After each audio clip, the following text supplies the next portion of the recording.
Massive search triggered by celebrities and social media. But now the chilling new details. You may not have heard about this missing college student. The all-new 2020 starts right now. Who leaves their house without any of their items at night and doesn't show back up again? This isn't just anybody. This is an Ivy League college student with his whole life in front of him. Did he run away? Was he injured? Had he been abducted? Blaze Bernstein disappeared 1 week ago. Missing while home for winter break. My dad was just like, we have each other. It's going to be okay.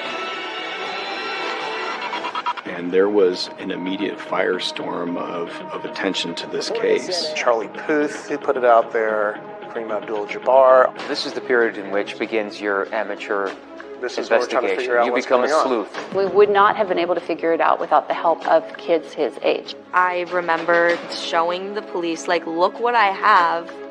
And that's when the whole evening changed. Blaze Bernstein's phone at that point in time turned off, and I had no more records. So they've been together, and Correct. suddenly Blaze goes dark. I heard voices raised in the distance somewhere, screaming like, Blaze's best friend received a text message. I did something really horrible for the story. No one can ever know. So if you're dealing with a situation like this, you don't want the person who you're hunting to know that you're onto them. Just help us find my brother.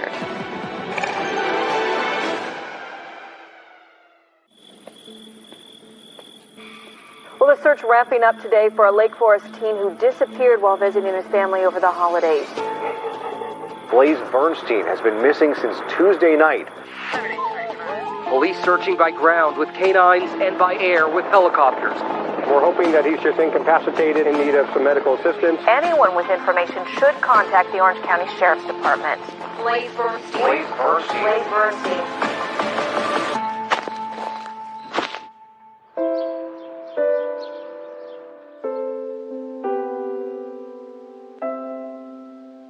What are your favorite pictures here? The kids like to goof off a lot, and he would dress up. They love to dress up. They love to do puppet shows, and this is him in a school play when he was little.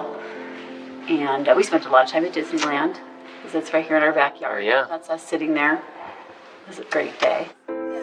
Memories of much happier times for parents. Gideon and Jeannie Bernstein married in 1992. They moved from Los Angeles to Orange County to raise a family.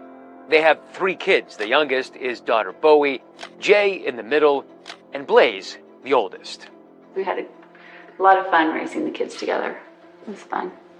And no one can take that away from us, so we still own that.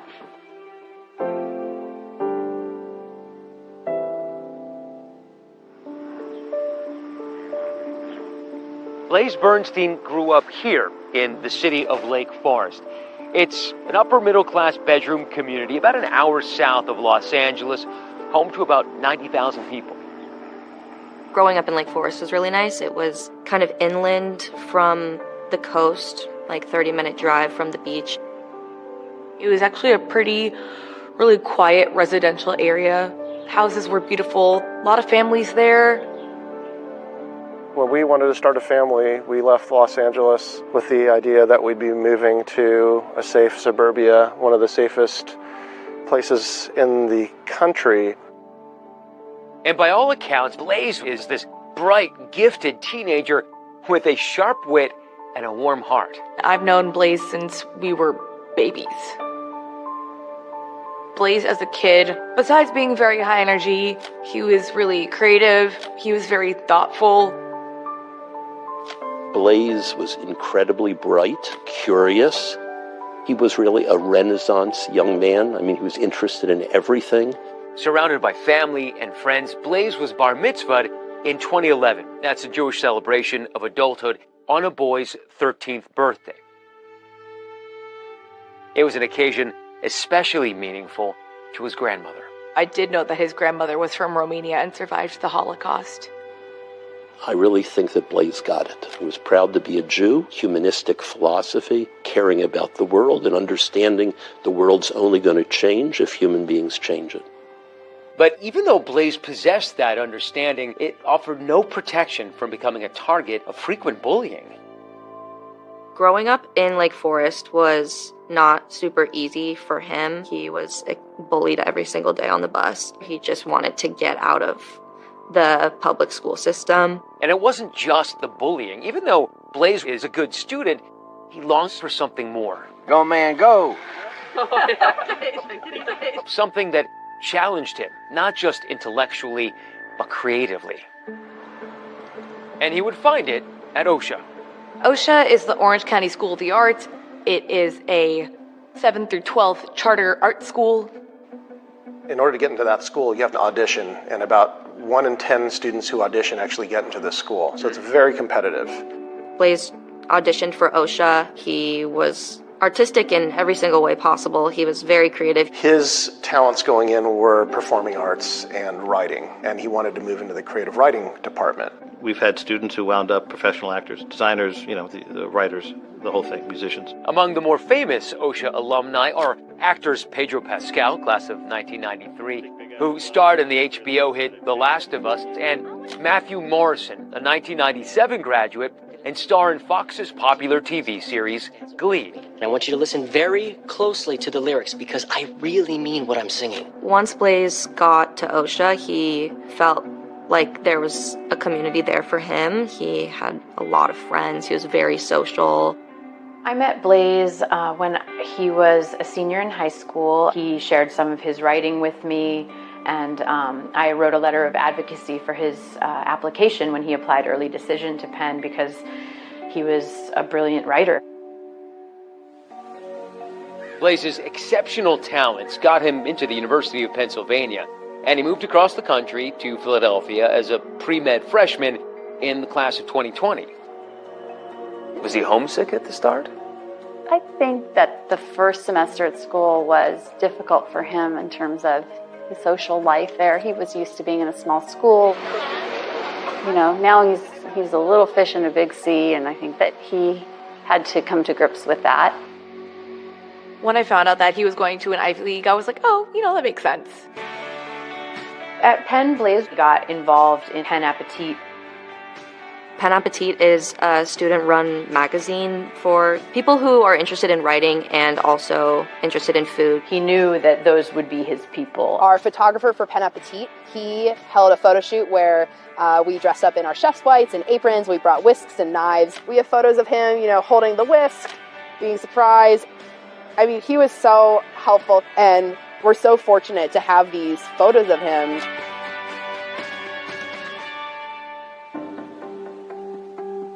It was a Tuesday in January. A 19-year-old Blaze was home for winter break.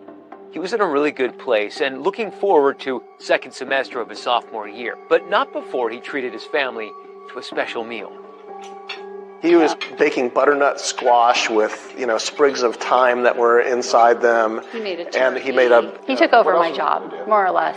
I was on vacation, and he was here. So dinner broke up, I guess, absolutely normally. It was a quiet night. Didn't hear anything unusual.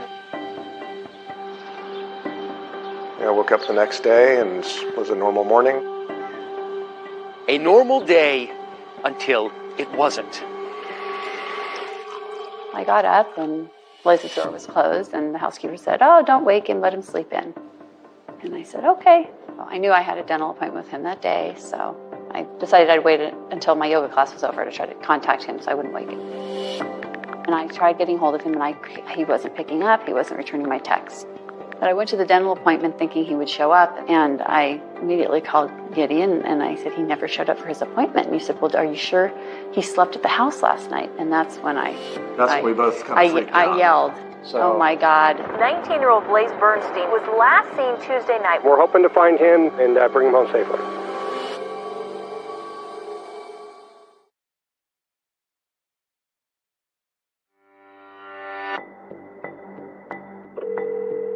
My dad called me and was like, "Hey, have you heard anything from Blaze?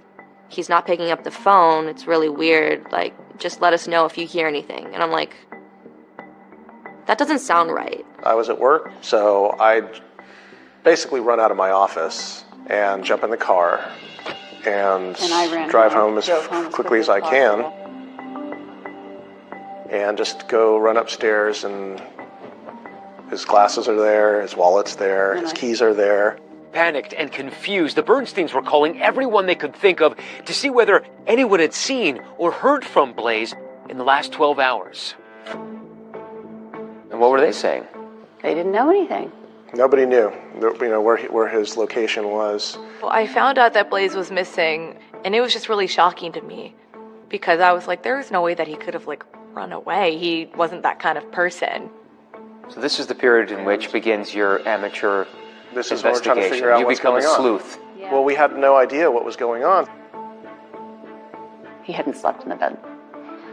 And, his bags for going back to school were already packed. You think, well, hanging out with some kids, other teenagers, and forgot to call home. You have to believe that's a defense against the most awful. When it became dark outside, I think that's when we started to really be super concerned. One of the first things the Bernsteins thought of is using the Find My app, which allows users to share their location with others. So did you have a follow my friend on the iPhone? Yes, we did. We had that, and I saw that the location services were turned off. So we called the sheriff's department. They came and they were really downplaying it, like, oh, 19-year-olds, they run away sometimes, but they'll be back. He was adamant that 100% of the time that these kids are out on a booty call or doing something with, he told me. Of course, we explained that there were some, unique circumstances with regards to, his personal belongings still being here. And so they offered to do a missing persons report. So a kid disappears without his glasses, his wallet, or his keys. There are people who actually told me about it just in the couple of days after he went missing, who suggested that maybe this was suicide. Did you ever contemplate that? Never. Not even close. He was so happy. He was in a great place. He was in one of the best places I had ever seen him before.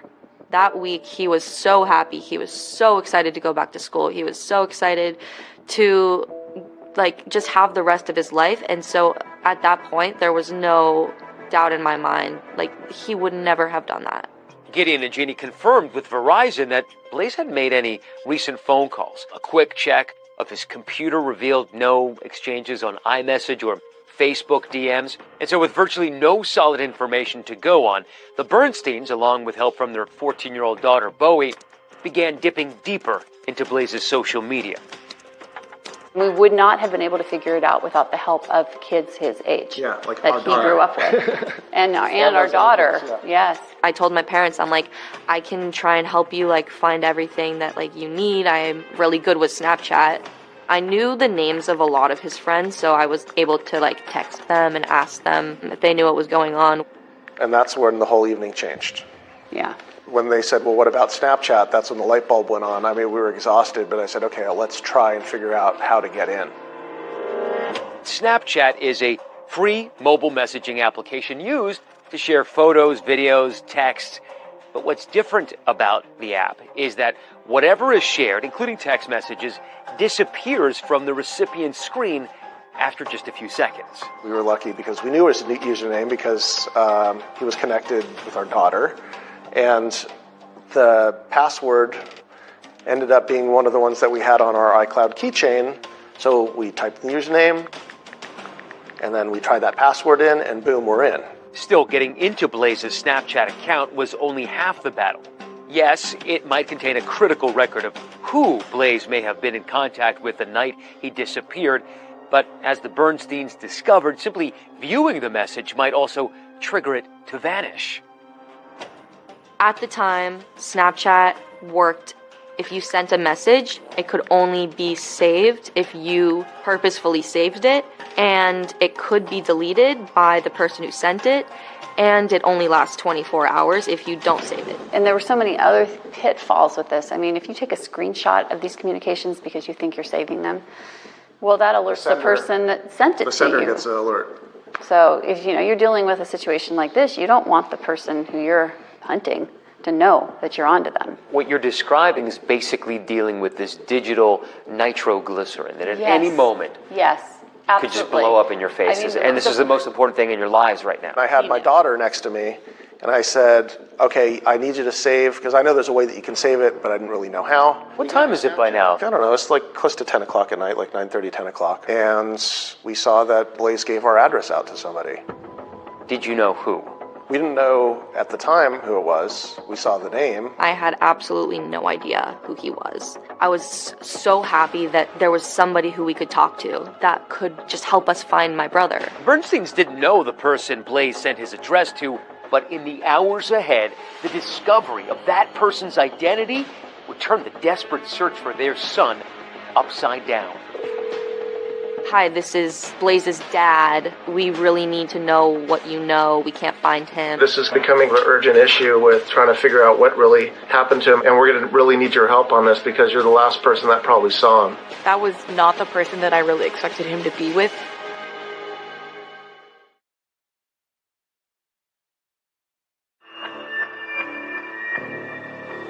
Who leaves their house without any of their items, at night and doesn't show back up again? This isn't just anybody. This Right. is an Ivy League college student with his whole life in front of him. Right. With a beautiful life waiting for him. Hours had passed since anyone had heard or seen Blaze. Did he run away? Was he injured? Had he been abducted? There was no sign of him anywhere. Now, as darkness fell, there was finally a glimmer of hope. We wanted to make sure that if there was any chance that Blaze was still alive, that we took it. I wanted to ensure that not 1 second was wasted. And the Bernsteins discovered something else. It was a final text message sent to Blaze at 3 p.m. from his best friend. Hey, I'm really worried about you. Please text me. There was no reply. The Bernsteins frantically reached out to that best friend, who told them Blaze did exchange messages with someone else overnight. Now it seemed that person was their best hope of finding Blaze. We don't know what the conversations were that led up to his disappearance, so we want that information. Gideon Bernstein, through his own investigation, found out that there was communication on the Snapchat application. And so he was able to message through direct messaging Sam Woodward. We didn't know who he was. I was like, we should call him. Like, he definitely knows what's going on. And so I encouraged my dad to call him, and we recorded a call. We haven't heard from him all day. He missed an appointment today, and then we started getting concerned, and I've been trying to figure things out. So you're the first real clue to the puzzle here. Yeah, honestly, I'm sorry. I don't know if my dad told me to record it or if I just had the thought that maybe having any sort of evidence that we could hold on to would be able to help us. I don't mean to put any pressure on you. I know you're a nice young man, but I'm asking you for help on this if you can, if you've got the ability to do that. Absolutely. I want to find Blaze as much as you do. During that call, Sam Woodward told Gideon that Blaze suggested they drive to a nearby park to meet yet another one of his friends, but never mentioned that friend by name. And he said he invited a third friend to come along. So I said, okay. I didn't want to speak because I didn't want to, get involved, but I was listening and to my dad, just ask him questions and go back and forth. And then did he get out of the car, or what happened? Yeah, he got out of the car, and I got out of the car too, and I just asked him, who is this guy? And he's just like, you'll find out in a little bit, he's a friend of mine. And then, so I'm just like, okay, Blaze, and I just waited there by the bathroom, and I didn't see where he went. I was just thinking to myself, this is maybe weirdest, situation that we could be in at this moment. And I remember that phone call went on for a while, too. I guess I realized, did something happen to him? So I went back. I searched all over for him where I was at the library. I couldn't find him anywhere. And I guess I just figured he might just call me in the morning or just pranking me. But I'm scared now. It's a disturbing phone conversation, which now raises more questions for the Bernsteins than it answers.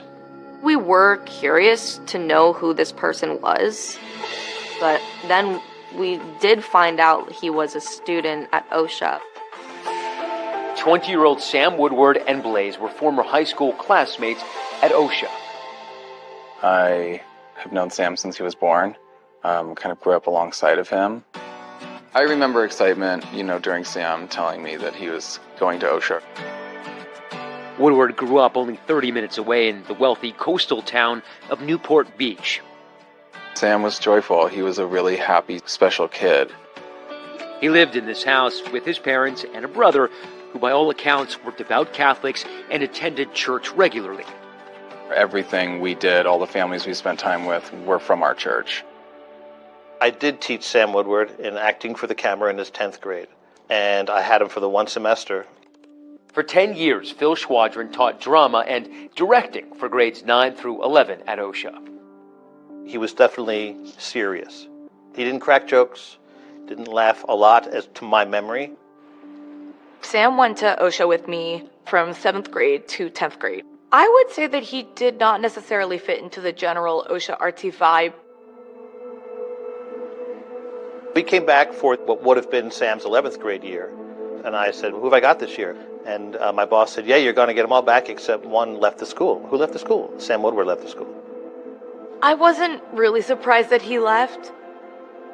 I kind of just thought that he left because he just didn't like it there. After leaving OSHA, Sam enrolled in Corona Del Mar High School. During that time, he became an Eagle Scout, graduating in 2016. Now, 2 years later, nothing seemed to explain how or why this unlikely pair with seemingly nothing in common ended up together in this park. And now, one safely home, the other nowhere to be found. So now you have this critical piece of information.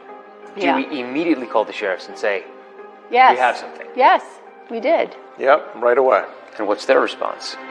They come over right away. They came over, Okay. and now it was And serious. We just gave them the lead of the last person we knew that he had seen. I remember taking that call and showing the police, look what I have. We talked to somebody who said that they know where my brother is. When I first saw the missing persons report and I was reading the details, some of those details definitely stuck out. So something told me just deep within me that this was unusual. So my then partner, investigator, Jack Ackerman, and I went to the park, probably right around lunchtime on January 4th. I had a feeling as a mother, it was my intuition that something very bad had happened.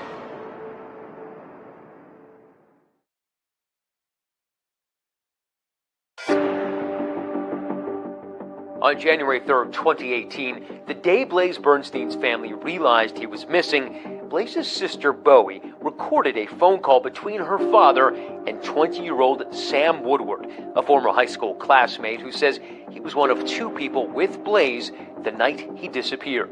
I'm sorry, Mr. Bernstein, but your guess is as good as mine. Woodward said Blaze made plans for a third person to meet up with them in a neighborhood park that night. Blaze didn't tell me anything about this guy except that he was from OSHA like us. Really appreciate you calling me and sharing that info. And is it okay if I reach back out to you if I need some help? Absolutely. I want to find Blaze as much as you do. When they were talking about meeting another person, I was like, what other person? Who else would my brother, be with? So you want a water? I got a water. What kind of monster you want? The next day, Orange County Sheriff's investigators bring in Sam Woodward to ask some questions of their own. You can leave at any time. You're not under arrest or anything like that, okay? We're just trying to find Blaze. Find Blaze. That's it. As investigators get to know Sam Woodward, they learn that he was living with his parents and working odd jobs. My goals in life are I just want to start a family. I just want to have enough money to support my kids. I just want to have a wife who loves me and get a good job and go to college. Woodward says he recently reconnected with Blaze on social media. said something like Sam Woodward. Now, that's a face I haven't seen in a while. I'm looking for eye contact. I'm looking for his general comfortability to try to gain a sense whether somebody I feel is telling me the truth or telling me a lie. At some point during the conversation on Snapchat, you decided to meet up. That is correct.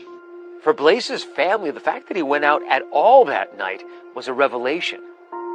We had dinner actually at the dining room table with everybody. He was supposed to fly back to school. So it was going to be the last time my parents were going to see him for quite a while. There was no indication from him that he was going out that night.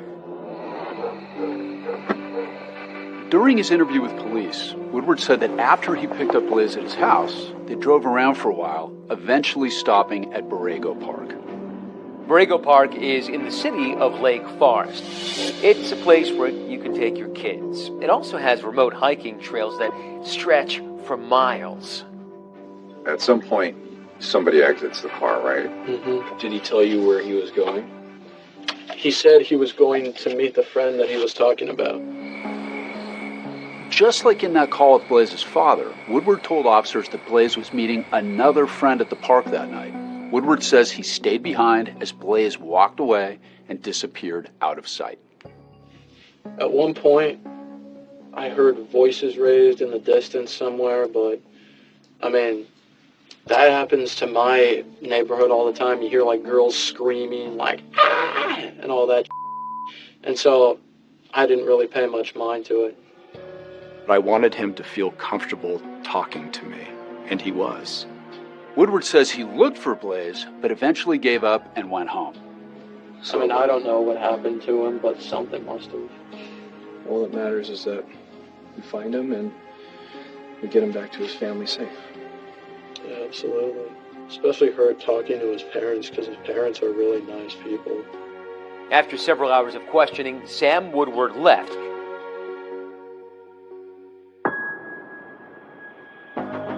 But police, they remained suspicious, so they decided to put him under surveillance. I'm trying to record it right now. There was a large team that was deployed into the field, and we followed him anywhere that he went. And with his growing cause of concern for Blaze Bernstein comes the glare of the media spotlight. The Blaze Bernstein missing persons case is now big news. The Orange County Sheriff's Department searched the park, but they haven't seen any signs of Blaze. Blaze was supposed to be in school this morning. He was supposed to fly back Sunday, go to class today, but instead he's missing.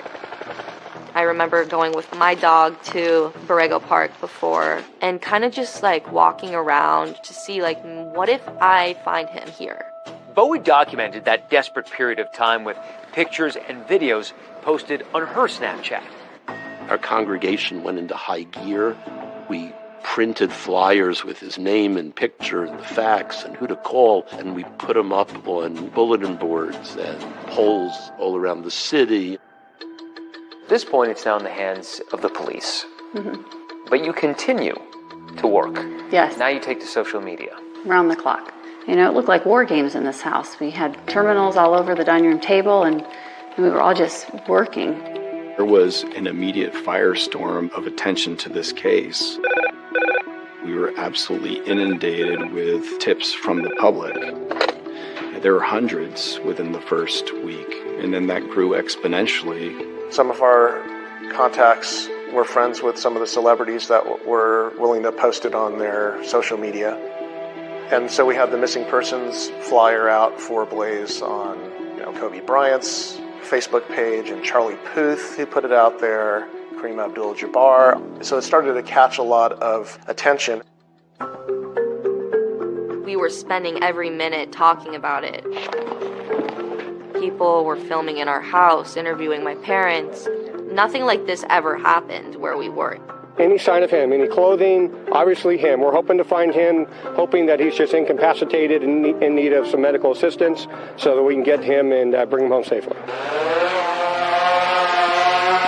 There was like this team of people with drones, and they were going throughout Whiting Ranch Wilderness Park, where we were concerned maybe my brother was back there, and maybe there was a mountain lion, or maybe like something happened to him and he was missing or lost. For the fourth night in a row, the Bernstein family will go to sleep without their oldest son at home. It was clear as the week wore on that it was more and more dire. There's a lot of pressure, immense pressure to perform. Then, on January 9th, with Blaze missing for 7 days now, a discovery which upends the case. Jack and I were teamed up. Jack said, "Dylan." You heard it in his voice. I could hear it in his voice.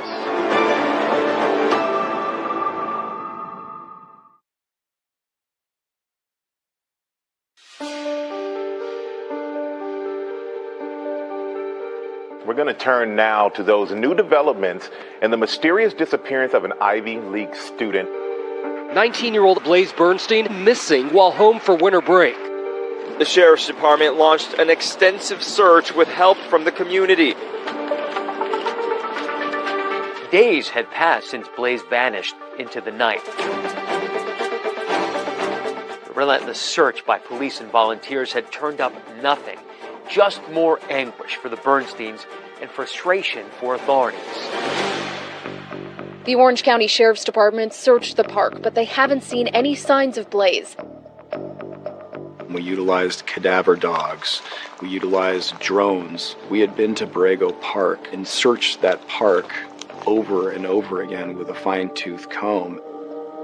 On January 9th, a week after Blaze went missing, investigators decided to go back to Borrego Park one more time after obtaining cell phone data showing Blaze and Sam Woodward were there together. And this is a week after Blaze went missing. Yeah, it led us to this particular area when all of a sudden Blaze Bernstein's phone at that point in time turned off. So they'd been together, and suddenly Blaze goes dark. Blaze goes dark, and then Sam Woodward's phone continues. There was a torrential downpour. It was cold, it was raining, everything was wet, everything was muddy. We searched all this area until my partner Jack and I came to this area right here. I saw a spot that looked unusual. So I walked down. There was a large tree branch covering an area that looked a little odd, like the rain had kind of settled some dirt around something. I moved the tree branch, and you could see the left hip and upper left leg area of a human body. And you knew? Knew. Had to be him. Instantly. In my gut. Without even seeing the face. And I knew that it was Blaze Bernstein. They must have found his cell phone as well. We located a broken cell phone about probably 6 inches, 8 inches below where the body was found.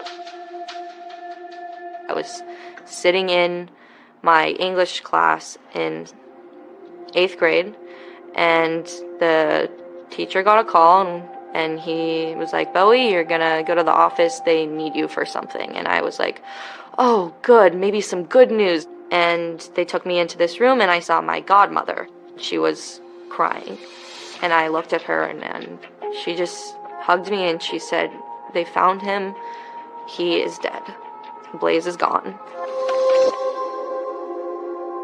To the index in the body of a college student found in Lake Forest, California. Blaze Bernstein had disappeared 1 week ago. The case now a homicide. That was the end of hope for me.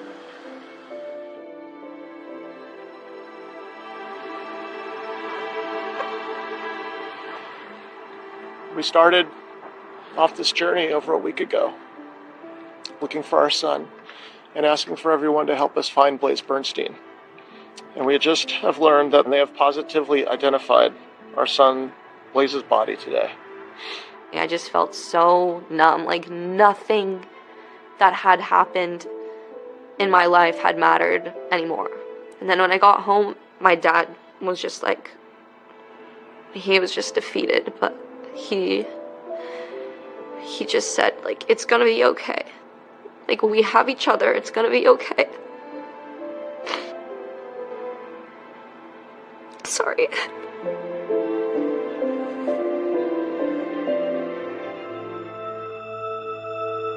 The specific details of what occurred at Borrego Park are part of the ongoing investigation.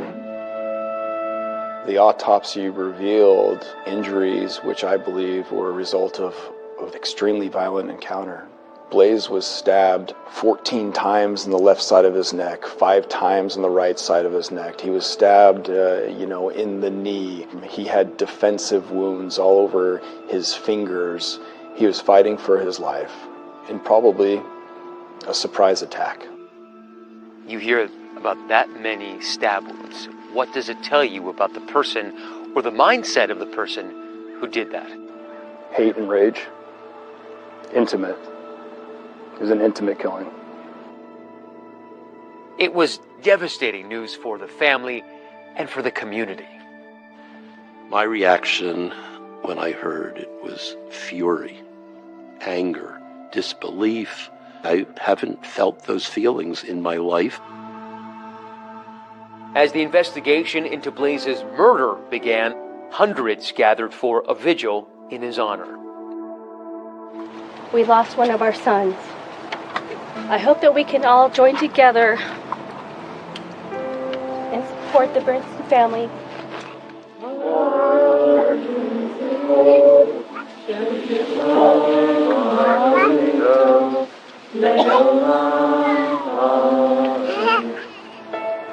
The funeral was incredibly painful.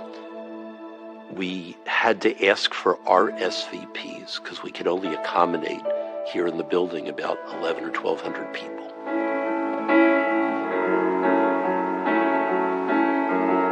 And then there was a public service at the largest space we have in Orange County a few weeks after the funeral, 3,000 seats, and that was full. I believe most people are good. Students from Blaze's Performing Arts High School chose to sing Luke Bryan's song, Most People Are Good. I see a lot of goodness here, and I hope that we can bring more tolerance, more peace, understanding, and love to everything that we do and make a better world for our children. Thank you. The community wrapped its arms around the Bernstein family.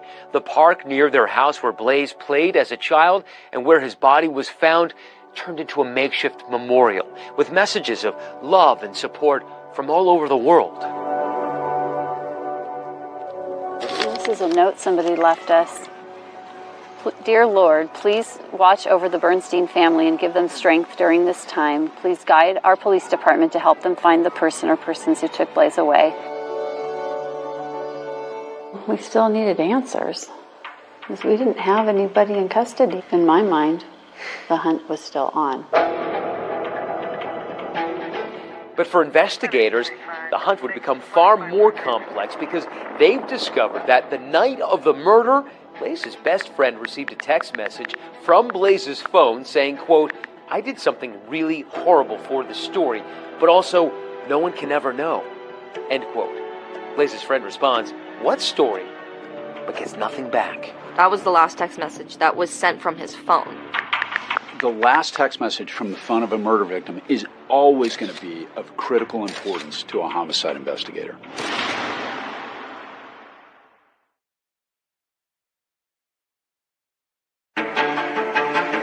We are 6.5 years since my son was killed. Blaze is ready. Blaze the trail. We are all going through our own personal hell right now. Blaze Bernstein was found with 28 stab wounds. You hear about that many stab wounds. What does it tell you about the person or the mindset of the person who did that? A lot of anger somewhere from within, and he took it out on Blaze Bernstein. Did I introduce him to something that later on came back to haunt us all? Not only was this just a murder, now we're starting to see a bigger picture. What do you make of the fact that it's very possible that a neo-Nazi killed Blaze in the United States? He's the grandson of a Holocaust survivor. This can happen anywhere. There was almost like a gasp from some people. Police believe they know who killed Blaze Bernstein. Were you planning to kill him that night?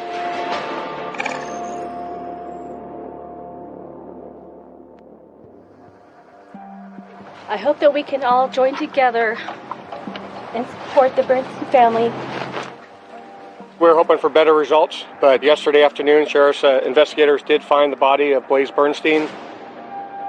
19-year-old Blaze Bernstein was first reported missing by his family on January 3rd, 2018. But after a week-long search, he was found dead in a park near his parents' Orange County, California home. As this investigation moves from search and rescue to a homicide investigation, we ask for your continued support in providing tips and information to the Orange County Sheriff's Department. As investigators search for answers about who had killed Blaze and why, his parents Jeannie and Gideon flew east to Philadelphia to begin a grim task: cleaning out Blaze's apartment on the campus of the University of Pennsylvania. The grief-stricken Bernstein family invited us to go with them for this emotional and difficult journey.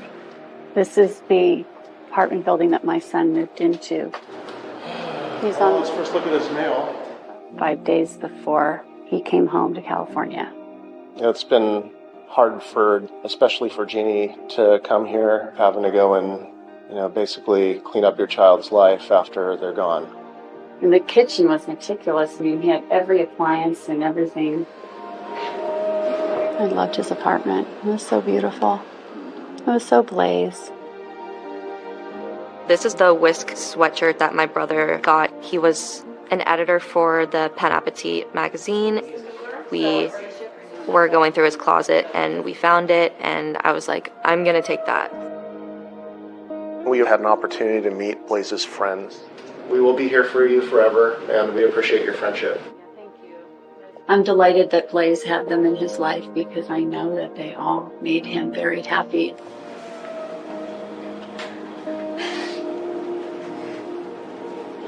He would have loved this. He used to wear this all the time. I know. Oh, that's my dad.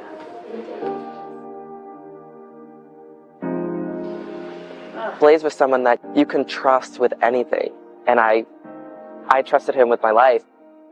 It was the parent that Blaze was figuring out himself, whether it be religion or sexuality or experience. At what point as parents did you realize that Blaze was gay? I had an idea about it when he was probably early high school. I saw something on a phone or that he didn't want me to see, and it kind of confirmed a suspicion that I had, and I think he knew that I had seen it. We actually had a conversation while he was back at college, and he was telling us, essentially, yeah, I am gay, but I just don't want to talk about it. Did people at school know? Was he? I think so, yeah. Yeah, I think his friends knew at school. Because Blaze was so open about his sexuality with me, I feel like that definitely gave him a better foundation. So if he was to go to his parents and his family and open up about that part of his life, he would have known that we were all there for him. You noticed that too? Yeah. I took a picture of it. The mirror. As the mother of a gay man, I am proud to be that. Blaze is ready. Blaze the trail. You feel like, like an artist that you have spent your lifetime sculpting this amazing piece of artwork, and then it gets destroyed. And so here we are. Our artwork is gone. Hard to accept.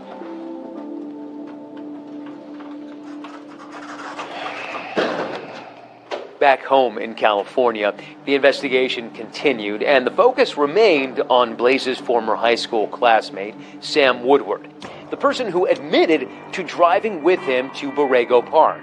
We have interviewed that friend several times. That person is not in custody, and we are not prepared to comment on persons of interest at this time. When Orange County Sheriff's investigator Dylan Jansen first spoke with Woodward the day after Blaze was reported missing, he says Woodward seemed nervous and told different versions of where at Borrego Park he and Blaze went that night. And Jansen says Woodward had what appeared to be injuries on his hands. Those cuts on your hands, they look pretty gnarly. I mean, how do you think you got those from the fight club? Sam said he was involved with a fight club. He said that he sustained these cuts to his hands after somebody was clawing at him during one of the fights. When I swung at him, I kind of fell on my ass.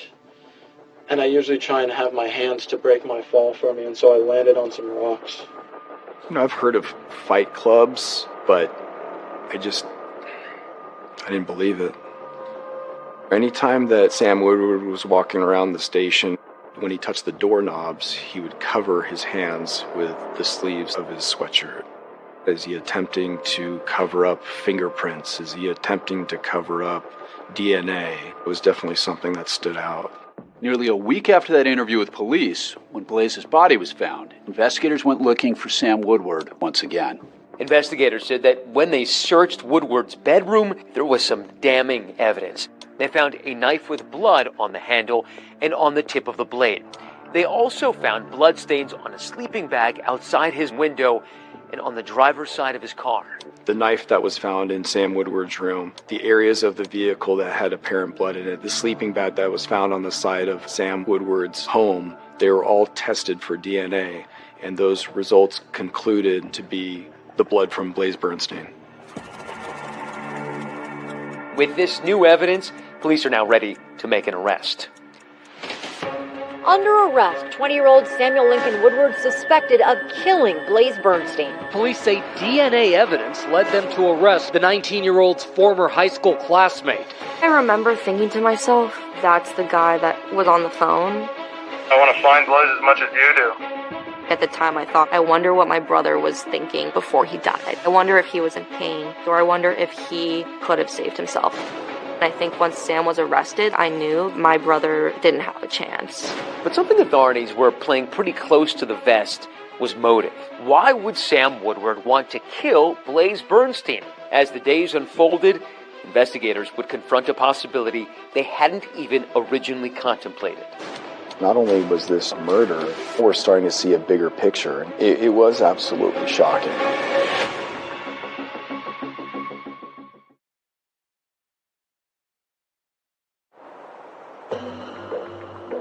This morning, the Orange County District Attorney's Office filed one felony count of murder against 20-year-old Newport Beach resident Samuel Woodward. Before joining ABC News, I spent 26 years as a deputy district attorney in the Orange County DA's office, and for a time, I was one of the prosecutors consulting on this case. Sam Woodward was taken into custody 10 days after Blaze went missing and 3 days after his body was found. There was the victim's DNA on property that was in the control of the defendant. Well, I remember that moment well. I was sitting in my room. I think I was watching it on television, and I just thought to myself, it's finally happened. Now what? With the knowledge of how Blaze was murdered, now an excruciating reality for the Bernsteins, the focus turned to why. Blaze was stabbed nearly 20 times in the neck. Using a knife to kill is particularly violent because you have to be up so close. That many wounds says this was likely a crime of rage or of passion, more personal than your typical murder. So as a prosecutor, my next question would be, who is Sam Woodward and what was his relationship with Blaze? I had no clue why Blaze would be meeting with Sam. You know, they were never really friends in school. I just know that everybody else got bad vibes from him. Woodward grew up in Newport Beach, the wealthy suburb south of LA in Orange County. He was a Cub Scout and Eagle Scout, and as we know, Woodward spent part of his high school years at OSHA, the same elite art school where Blaze had also been a student. It took me a couple of minutes as I watched the footage. It started to dawn on me, oh my God, that's the Sam I taught. Every kid in my acting for the camera class, it was film work. So I said, everybody pick your favorite movie and bring me a scene or a monologue from that film. And he said, I want to do something from the Army. So I gave him Brad Pitt's speech in Inglourious Bastards. As a bushwhacking guerrilla army, we're going to be doing one thing and one thing only. Killing Nazis. The provocative Quentin Tarantino World War II thriller is about a plan to assassinate Nazi leaders by a band of Jewish soldiers. It weighs heavily on me that I introduce him to something that later on came back to haunt us all. A.C. Thompson, an investigative reporter for ProPublica, uncovered some disturbing information when digging into Woodward's background. When I started reporting on Sam Woodward, what really stuck out to me was this. Sam Woodward was a member of the Atomwaffen Division, which was a neo-Nazi terrorist group that aimed to bring down the U.S. government and incite a race war. Race war now!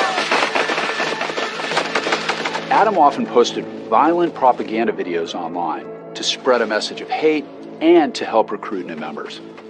The Atomwaffen Division was a neo-Nazi group that existed from about 2015 to 2020. They were inspired by Charles Manson. They were also inspired by Tim McVeigh, the Oklahoma City bomber. They weren't interested in protests or marching in the streets. They wanted to kill people. That organization was hell-bent on destroying America within, taking down the system. My reporting team and I got access to thousands and thousands of private chat messages that were between members of the Atomwaffen group. Sam Woodward was one of the people in these chats. Writing in the chats under the alias Saboteur, Woodward spewed anti-Semitic, anti-gay, misogynist hate. When we executed the search warrants on several electronic devices, including computers and cell phones and laptops, there were thousands of images of white supremacist propaganda and hundreds of images to include the Atomwaffen Division. But Woodward's interest in Atomwaffen apparently went beyond just talk in a chat room. Also found on Sam Woodward's devices was a picture with James Mason. He's a neo-Nazi whose writings Atomwaffen members describe as a main influence on the group, along with a photo of Woodward in a skull mask giving the Nazi salute. Now we're starting to see a bigger picture. Not only was this just a murder, there's a high probability that Sam Woodward killed Blaze Bernstein because he was homosexual, possibly because he was Jewish, or a combination of both. I'm here to announce the Orange County District Attorney's Office will file an amended complaint, a hate crime enhancement accusing Woodward of intentionally committing first-degree murder, due in whole or in part to Blaze's sexual orientation. We will prove that Woodward killed Blaze because Blaze is gay. What do you make of the fact that it's very possible that a neo-Nazi killed Blaze in the United States? Yeah, if that's the case, that's going to be the biggest tragedy of this story. He's the grandson of a Holocaust survivor. This can happen anywhere. You aren't safe from this type of hate. But something else that's still not adding up, how were Blaze Bernstein and Sam Woodward connected? They were both from Orange County, but Blaze, a young gay Jewish man, and Woodward, a member of a neo-Nazi group, seemed to have nothing else in common. Why were they together that night in the first place? Sam Woodward would have his day in court with a stunning new look and a surprising defense.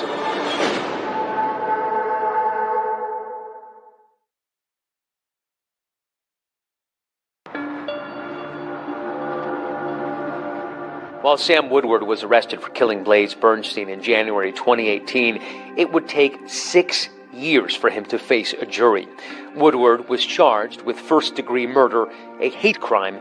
He pleaded not guilty. 19-year-old Blaze Bernstein was stabbed repeatedly and killed back in 2018, and now, 6 years later, that trial finally begins today. By the time the trial was starting, I had already left the DA's office, but I was watching the proceedings closely.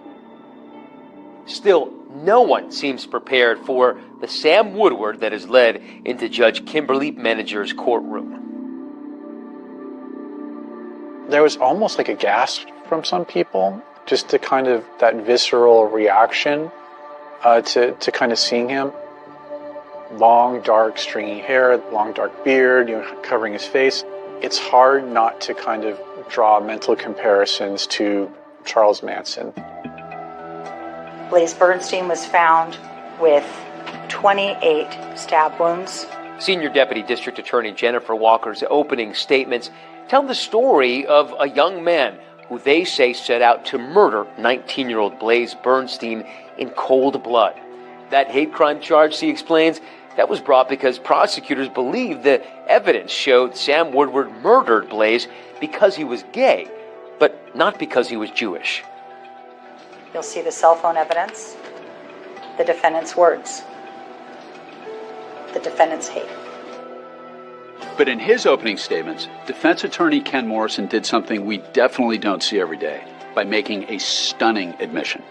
My client, Sam Woodward, was responsible for that death. The why is the single most important issue you will need to decide. This is no longer a trial about guilt or innocence. The question now becomes, did Woodward plan the killing because of a hatred of gay people? Was it premeditated? If the jury agrees, that could mean a first-degree murder conviction and most likely a sentence of life without the possibility of parole. Morrison argues for a lesser charge of voluntary manslaughter and an acquittal of the hate crime allegation, which would result in a reduced sentence and a chance for parole.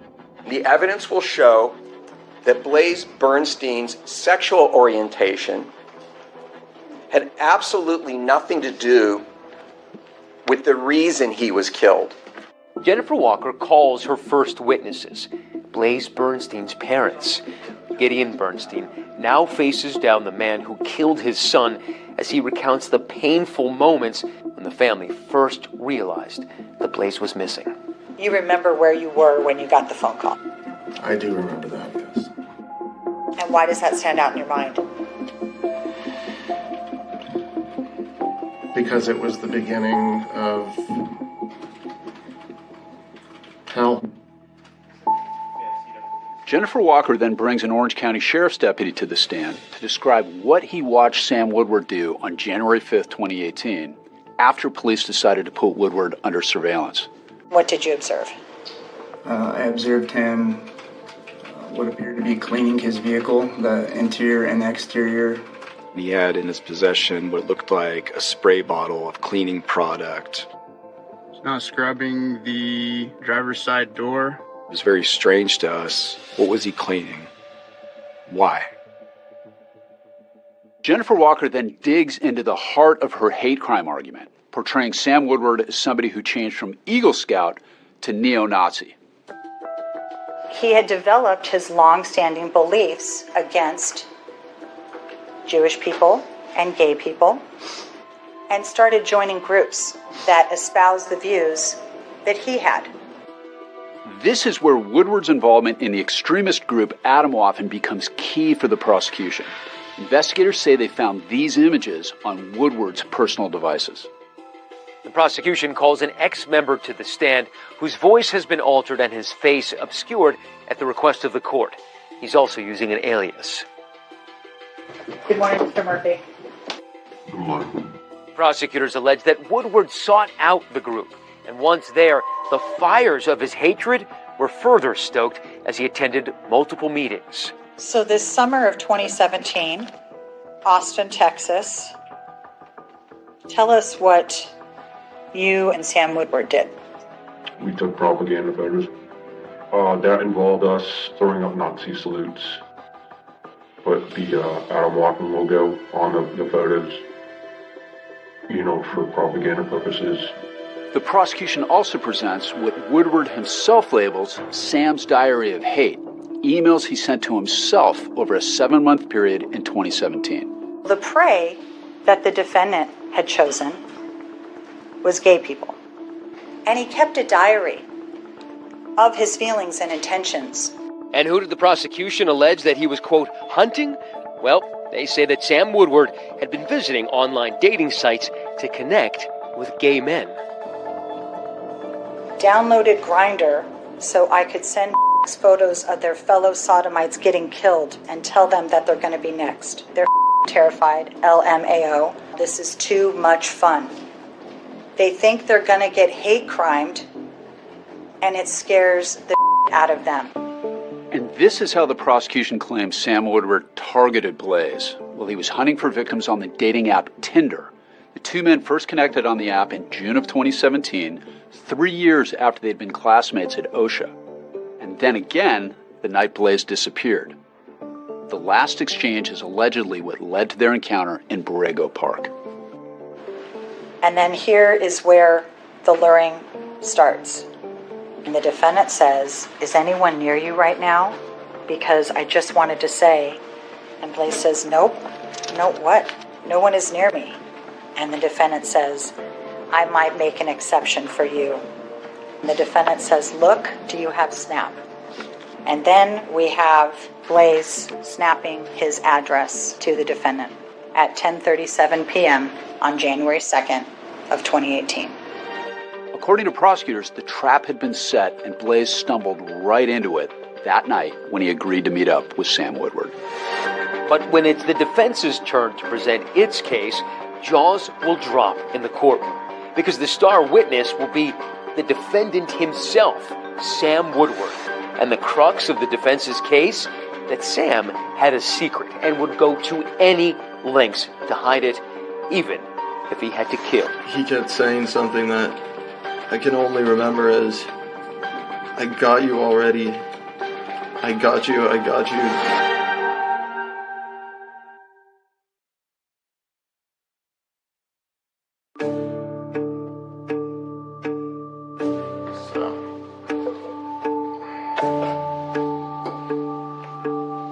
Today we're going to another day of court.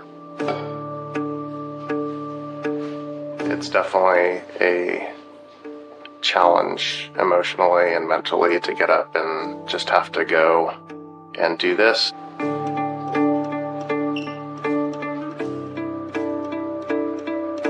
We are 6.5 years since my son was killed. We are all going through our own personal hell right now. The prosecution rested last week, and we're now listening to defense witnesses. Sam Woodward's defense attorney, Ken Morrison, is making his case. Sam did not hate Blaze for any reason. Remember, the defense has acknowledged that 26-year-old Sam Woodward killed Blaze Bernstein, but they insist it was neither a premeditated murder nor a hate crime. You will also hear lots of additional evidence that helps to explain why this homicide was committed. But just as Morrison starts laying out his case, the defense team is dealt a blow. The judge rules that some evidence is inadmissible, including that mysterious last text message sent from Blaze's phone on the night of the murder. I did something really horrible for the story, but also no one can ever know. The jury then hears how Sam Woodward was diagnosed with autism spectrum disorder, which the defense says hindered his ability to make and maintain friendships and contributed to Sam's acute sense of isolation and loneliness. This helps to explain how starved Sam was for the camaraderie, the brotherhood, and acceptance, and how profoundly vulnerable he was to recruitment into groups like Atomwaffen. The defense claims Sam Woodward's participation in Atomwaffen wasn't as much about ideology as it was about connecting with others and just having a good time. Morrison calls former Atomwaffen member Tyler Wiesing to the stand. So would you characterize the camp as very serious in terms of the ideology, goals, training, that sort of thing? That was the intent and the image. In the reality, it was a bunch of people getting drunk and not taking things seriously. As for those Tinder messages, well, the prosecution argued that Sam Woodward was online to hunt and terrorize victims. Morrison says that never happened, and he argues that in this case, it was Blaze who pursued Sam. June 15, 2017, Blaze Bernstein saw Sam's profile on Tinder, and Blaze Bernstein initiated the first contact with Sam Woodward, not the other way around. And then Sam says, "Thing is, you're not too shabby looking yourself, Blaze." Blaze says, "Ah, well, thanks, Sam. That's sweet of you." An emoji. Sam says, "Yeah, you're cute, TBH, to be honest." According to the defense, Sam Woodward was repressing his own feelings of homosexuality, which could help explain the reason behind, quote, Sam's diary of hate. He's trying to kind of keep this as like this hidden away part of his life. That these hate diary entries are simply narrative constructs to cover up that part of him should Atomwaffen members get suspicious. Morrison argues that Sam Woodward was tortured by his sexual identity because of what he claims he heard at home. He calls Woodward's mother, Michelle, to the witness stand. Ms. Woodward, was it ever communicated to your children that homosexuality is a sin? Yes. And who communicated that? My husband. The defense calls James Markle to the stand, please. Family friend James Markle tells the court about an incident he says Michelle recounted to him about Sam's father, Blake. Was there any particular word that Michelle Woodward told you that she would hear Blake call Sam? He would say he would say gay. But when called to the stand, Sam Woodward's father, Blake, denies using any homophobic slurs. Would you make derogatory remarks about homosexual people in Sam's presence? No. But ultimately, the case would hinge on the testimony of the one person who was there the night Blaze Bernstein was killed, Sam Woodward. The defense is calling up Samuel Woodward. For the defense, calling their client to testify is a risky move. It can be viewed as a Hail Mary or as a very shrewd tactic to play on the jury's sympathies. And Mr. Woodward, can I ask you if you're able to move the hair out of your face a little bit? Sam Woodward's defense attorney, Ken Morrison, takes Woodward through the story of his life, arriving at a key question. Sam, was there ever a time in your life that you can recall where you wondered whether you might be gay? No. No, I can't say really there was, no. This may have just blown up Ken Morrison's defense, which hinges on the argument that Sam Woodward was struggling with his sexual identity. And that will become hugely important because of what Morrison is about to argue Blaze did that night, which he says provoked the attack. You will learn that Blaze Bernstein was not killed because of who he was, but because of what he did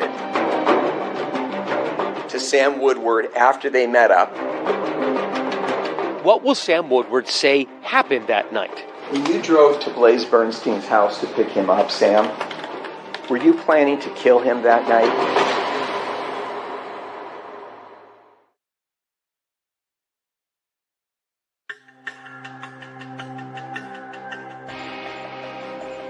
It's day 28 in the trial of Sam Woodward, and defense attorney Ken Morrison is questioning his client about the night that he and Blaze ended up in Borrego Park. I'm pretty sure I said we should hang out at some point.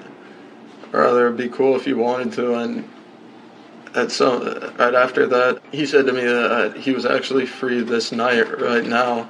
And at that point, I said, all right, cool. Sam Woodward testifies that after picking up Blaze near his house, the two men eventually arrived at the park. There, on a bench, Woodward claims the night took a dark turn. Woodward said he smoked some marijuana, was starting to kind of get drowsy, kind of nod off, feels something, and opens his eyes. I saw a hand right on my crotch with my pants unbuckled. I looked right up and I saw him, and he had his phone in his hand. He kept saying something that I can only remember as, I got you already. I got you, I got you, I got you, I got you. hypocrite. I heard him maybe use the word outed in the same sentence. I couldn't exactly remember. If Sam Woodward is to be believed, Blaze was threatening him, and that's what made Woodward snap. What, if anything, did you think he was doing with his cell phone? I thought he might photograph me. I thought he might send text messages. I thought he might be trying to record me. So at any point in time, did you see Blaze actually appear as though he was texting any messages? Yes. Sam Woodward says his fear was that there had been an image or video taken and that his family would learn about it. I grew up in a home with my mother and my father and my brother. Loved them more than I can almost speak about. My father, though, if he'd heard about something like that got out somehow, I couldn't fathom that. Sam Woodward then describes how he says things escalated. I found one of the knives that I'd used to open up the container of marijuana. I just kept driving and driving and driving and driving the knife down. When you say driving the knife down, Sam, were you stabbing Blaze? At that point, yes, I was. In an effort to try to dispel any argument that this was a hate crime, Morrison asked Sam Woodward two final questions. When you drove to Blaze Bernstein's house to pick him up, Sam, were you planning to kill him that night? No, not at all. Did you hate him because he was gay? No, not at all. But now, here's where the gamble of putting Woodward on the stand could either pay off or lose big. Okay, so walk me through it, sir. On cross-examination, Jennifer Walker attacks Woodward's credibility. The left side of his neck was closest to you, right? If he's sitting to your right? Everything was a blur. Well, how did you stab him 14 separate times on the left side of his neck when he was sitting right next to you? I can't remember. And how did you stab him 5 separate times on the right side of his neck when he was sitting to your right? I can't remember. After a trial full of fits and starts, spanning almost 3 months, the case goes to the jury. The jury deliberates for about 8 hours. We, the jury, in the above entitled action, find the defendant, Samuel Woodward, guilty of the crime of first-degree murder. It's an emotional moment, even for the court clerk. A felony and violate? Just 1 sec. Sure. I've prosecuted a lot of murder cases, and I can't say I've ever seen a court clerk react like that.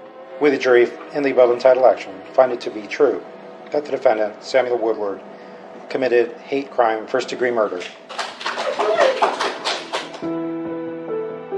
We are thrilled with the verdict, which holds Samuel Woodward accountable for the brutal, violent, painful murder of our son. Justice has been served. Thank you. Breaking news now, an emotional afternoon in an Orange County courtroom. The sentencing has just been handed down for the man convicted in the hate crime murder of Blaze Bernstein. This time the court does sentence the defendant to state prison for the term prescribed by law, which is life without the possibility of parole. The jury said that they saw this as a hate crime and that hate was not going to get you anywhere in this world. In the 7 years since Blaze Bernstein's murder, the family of Sam Woodward has never spoken out beyond their court testimony.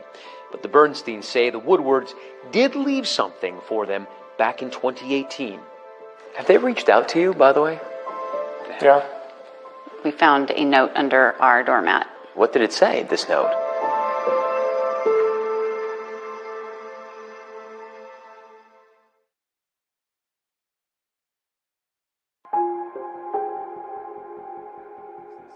Orange County Sheriff's investigator Sergeant Dylan Jansen knows Borrego Park a lot better than he would like to. In the initial days of the investigation, how many hours would you say you spent at this park here? Countless. I spent a lot of time over here just looking, thinking, analyzing, what was the truth, what's not the truth. We may never know exactly what happened the night Blaze was murdered or what that last text message meant. But Sergeant Jansen can answer one question based on the evidence. That cell phone, even though it was damaged, we were able to send it to various companies to restructure the cell phone and extract any and all information on there. Were there any pictures of that night? No.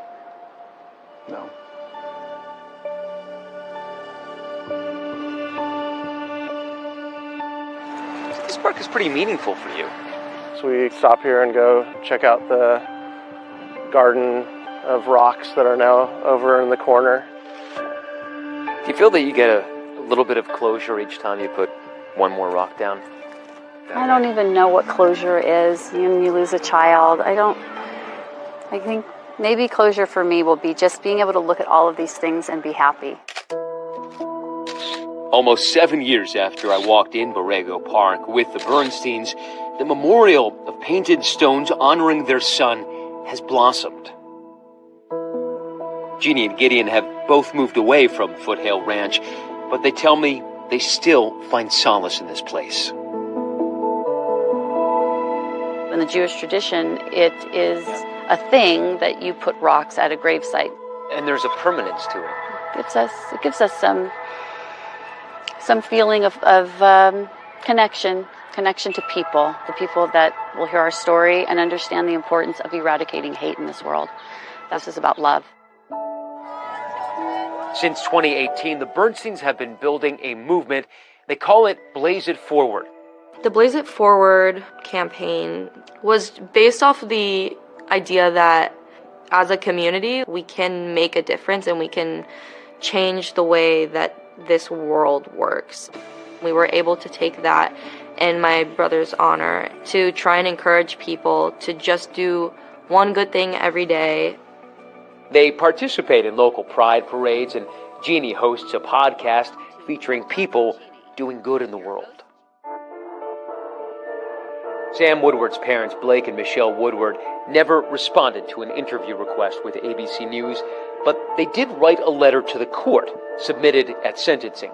It reads, in part, "In the past, you could look into Sam's eyes and be surprised at the level of sensitivity and warmth. It's one of his best traits. Now, he's too vulnerable to let you look him in the eyes. He committed a crime, but he is not a person without value, unworthy of respect."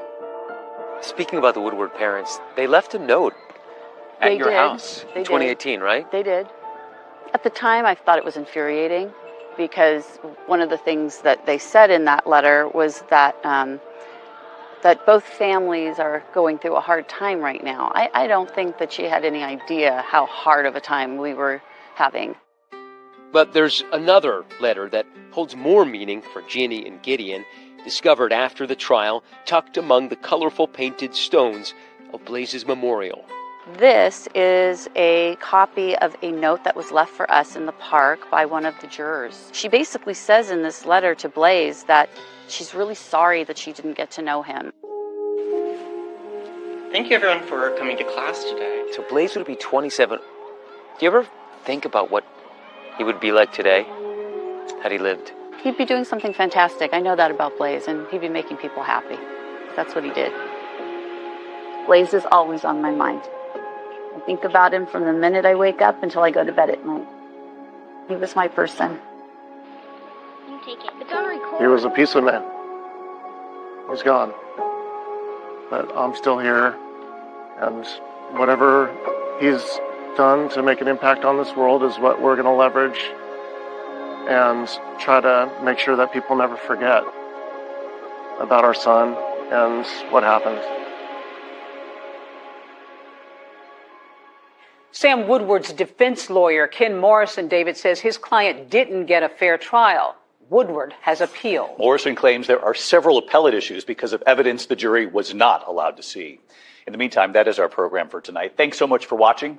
I'm David Muir. And I'm Deborah Roberts. From all of us here at 2020 and ABC News, good night.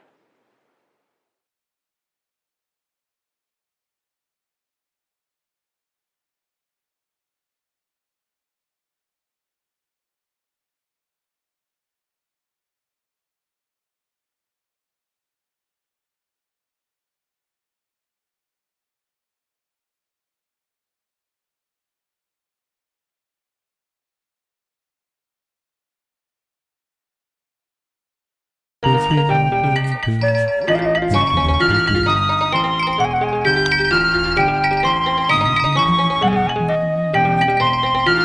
克斯的天赋的话，我带的征服者。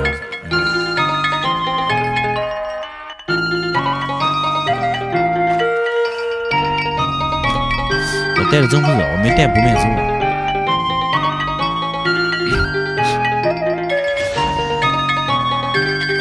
多兰顿出门的瓦豪的话呢，气势上来说有点弱了啊。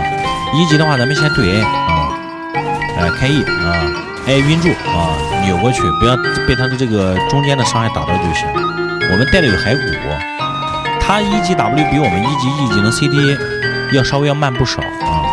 所以的话，咱们在 E 技能 CD 快好的时候，就可以主动上去换血了。你比如像这一波，摸一下啊，开 E 摸晕住，哦哟，这有点不太对呀。他 CD 咋比我快这么快？啥意思啊？瓦豪 W 一级现在多少秒 CD 啊？好久没有看到我的一个葵花宝典了。这感觉跟我想中的不一样呀。我一级17秒 CD， 他一级 W 跟我是一级 CD 感差不多呢，还是削了。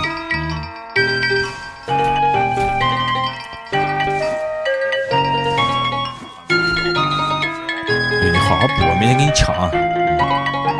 这时候没有无情连打被动，有点小虚，你知道吧？直接开 E 啊，晕住往后拉啊 ，A 下接 W，蜘蛛来了，摸眼 Q， 升天交闪，他跟闪，我死，这样我心里边会点敌人，信不信？我连我的死亡都可以预知，没有办法，这就是高手。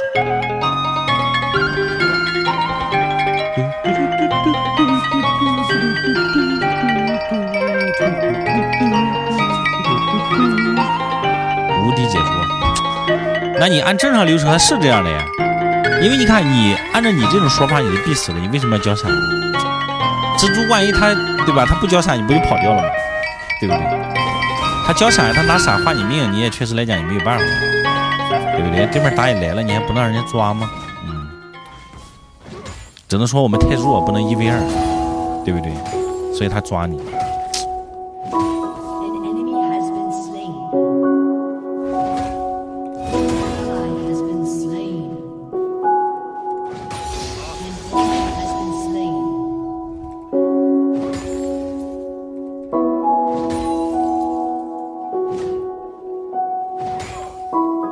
这样的话，瓦豪比我多一个闪现。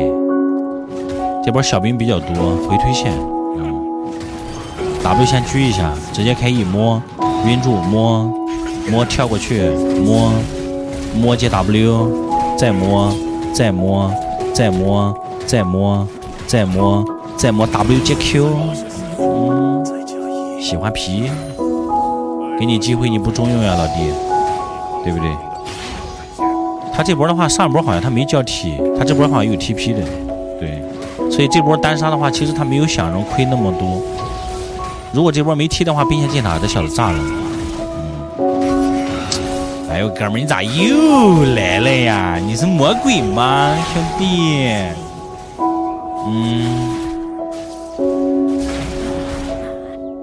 你这打游戏打的就很没有意思了呀，兄弟。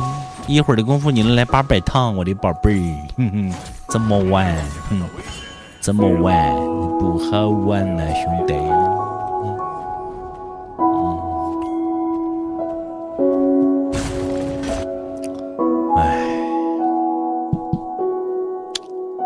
软柿子还是菜，你知道吗？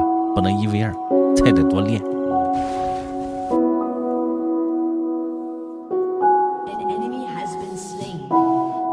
好了，抗压，不打架了。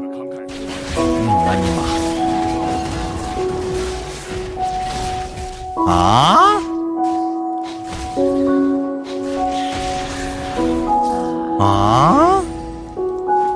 不是吧，兄弟，还要抓呀，兄弟！得亏这波的话，对面没伤害，我以为我要死了。哎呦，算了，交 TP， 这 TP 省不了了。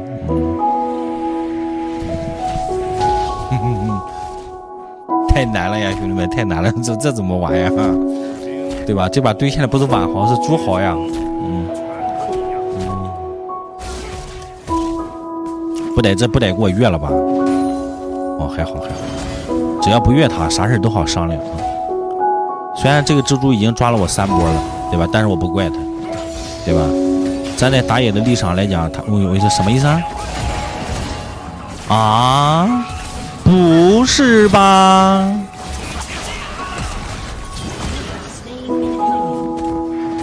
不是疯了？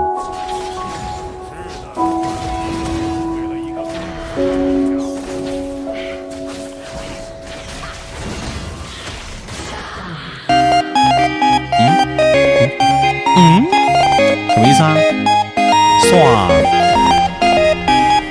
这万豪有点大病，我说实话，这蜘蛛也有病啊！这回头还敢回头跟我打？你这不给哥们养肥起来了吗，兄弟啊？你哥们一会儿起来我锤死你啊！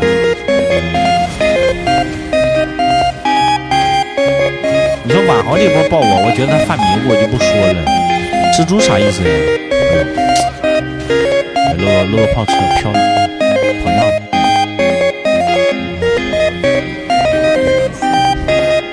这朱豪感觉也不是很行呀，兄弟啊。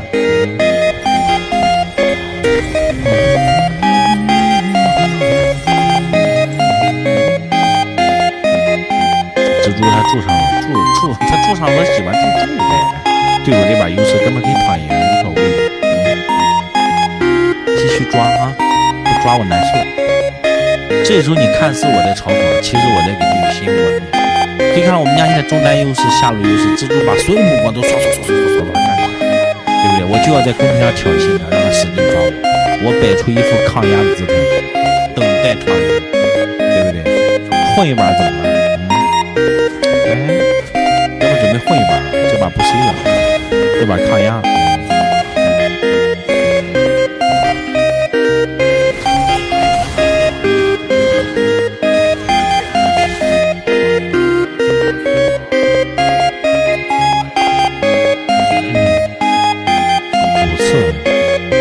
4次吧，蜘蛛好像抓我没5次。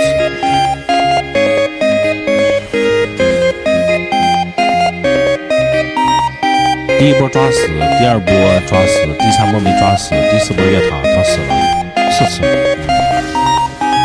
摸接 W， 这炮车你补你就死。哎呦，大招给我砸走之后，这个一技能用不到了。我有什么意思啊？这波的话处理的有瑕疵，大招一摔完之后有个身位，这个一技能不该开的，